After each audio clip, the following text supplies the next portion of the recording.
Hi friends, எல்லாருக்கும் வணக்கம். இன்றைக்கி வீடியோவில் நம்ம எதை பற்றி பார்க்க போகிறோம்னா கொரியன் சில்லி கார்லிக் பொட்டேட்டோ எப்படி செய்கிறதுங்கிறத பற்றி பார்க்க போகிறோம்.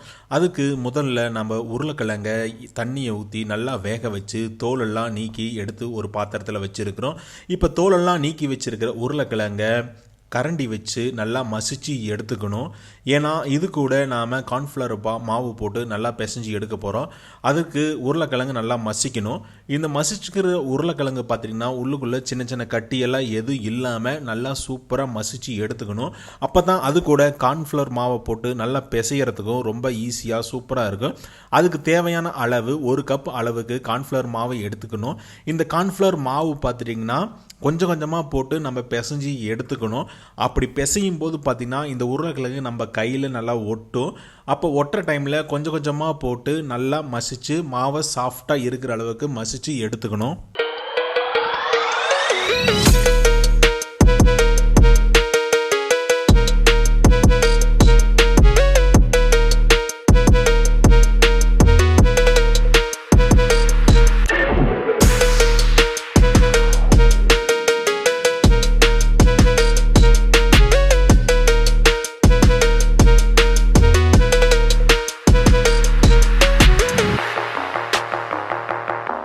பிசைஞ்சு வச்சுருந்த இந்த மாவை சின்ன சின்ன துண்டாக எடுத்து வச்சுக்கணும். இந்த துண்டு பார்த்திங்கன்னா சம அளவு இருக்கிற மாதிரி துண்டு வெட்டி எடுத்து வச்சுக்கோங்க.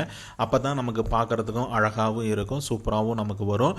அதனால் இப்போ நம்ம என்ன பண்ணணும்னா வெட்டி வச்சுருக்கிற துண்டுகளை பார்த்திங்கன்னா சின்ன சின்ன உருண்டையாக பிடிச்சி வைக்கணும்.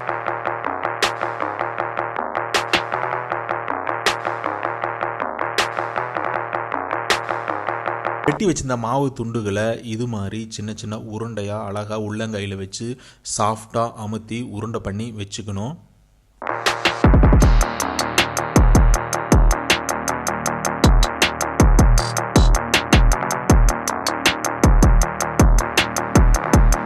உருண்டை பண்ணி வச்சுருந்த மாவை நல்லா கீழே வச்சு தட்டி நல்லா ரவுண்ட் ஷேப்புக்கு பண்ணிக்கணும். அப்புறமா அதில் ஒரு வாட்டர் பாட்டில் மூடியை வச்சு அச்சு வச்சு எடுத்துக்கணும். அந்த அச்சு பார்த்துட்டிங்கன்னா நம்மளுக்கு மஷ்ரூம் மாதிரி இருக்கும். உடனே இது மாதிரி நம்ம உருண்டை பண்ணி வச்சுருந்த எல்லா மாவுலையும் அது மாதிரி அழகாக வாட்டர் ரவுண்டாக தட்டி வாட்டர் பாட்டில் மூடி வச்சு அச்சு மாதிரி வச்சு எடுத்துக்கணும். அது நமக்கு பார்க்குறதுக்கே ரொம்ப அழகாக சூப்பராக இருக்கும்.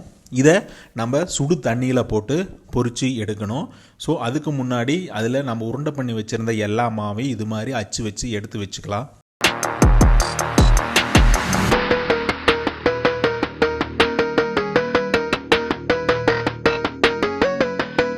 உருண்டை பண்ணி வச்சுருந்த எல்லா மாவையும் தட்டி அதில் வாட்டர் பாட்டில் வச்சு அச்சு வச்சு எடுத்து வச்சாச்சு.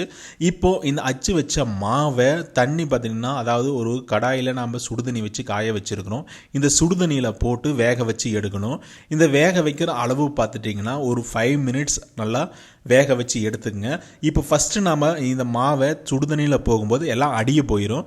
அது வெந்த பின்னாடி எல்லாமே மேலே வந்துடும். இப்போ நமக்கு அது வெந்து வந்திருக்கு. எவ்வளோ சூப்பராக நல்லா மாவு வெந்து நல்லா சூப்பரான கன்சிஸ்டன்சியில் நமக்கு வந்திருக்குது.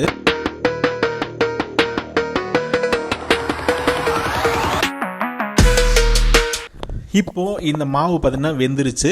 இதை நாம் எடுத்து ஐஸ் தண்ணியில் கொஞ்ச நேரம் போட்டு வைக்கணும். அப்போ தான் அந்த சூடெல்லாம் ஆறும்.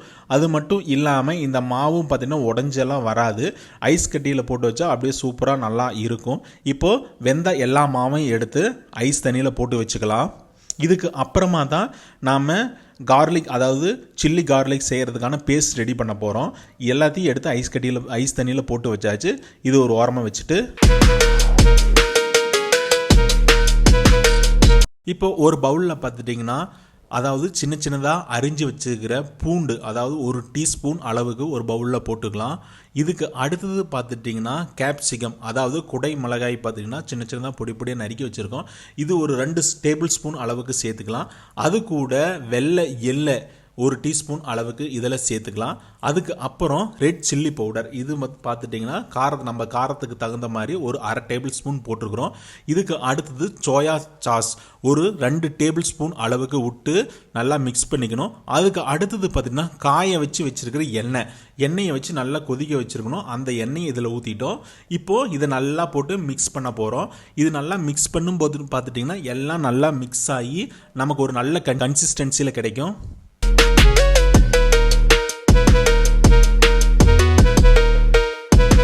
இப்போ நல்லா எல்லாத்தையும் மிக்ஸ் பண்ணியாச்சு. இது கூட வேக வச்சு எடுத்து ஐஸ் கட்டியில் போட்டு வச்சுருக்கிற மாவை நம்ம இதில் போட்டு நல்லா பெரட்டி எடுக்க போகிறோம்.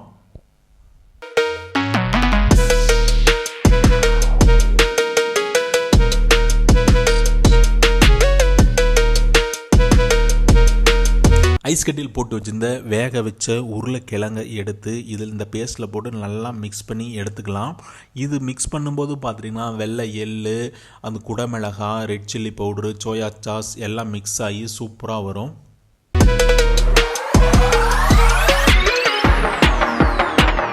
இப்போ நாம் இதை நல்லா மிக்ஸ் பண்ணி எடுத்துட்டோம்.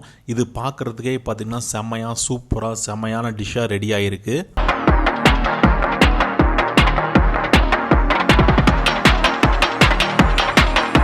சுவையான Korean garlic chilli potato ready ஆயிடுச்சு. எல்லாத்துக்கும் இந்த வீடியோ பிடிக்கும்னு நினைக்கிறேன். அப்படி பிடிச்சிருந்தா மறக்காமல் இந்த சேனலுக்கு சப்ஸ்கிரைப் பண்ணுங்கள், உங்கள் ஃப்ரெண்ட்ஸ்க்கும் ஷேர் பண்ணுங்கள். இந்த டிஷ்ஷை உங்கள் வீட்டில் ட்ரை பண்ணி பார்த்து அது எப்படி இருந்துச்சு அப்படின்னு சொல்லி மறக்காமல் கமெண்ட்ஸ் பண்ணுங்கள்.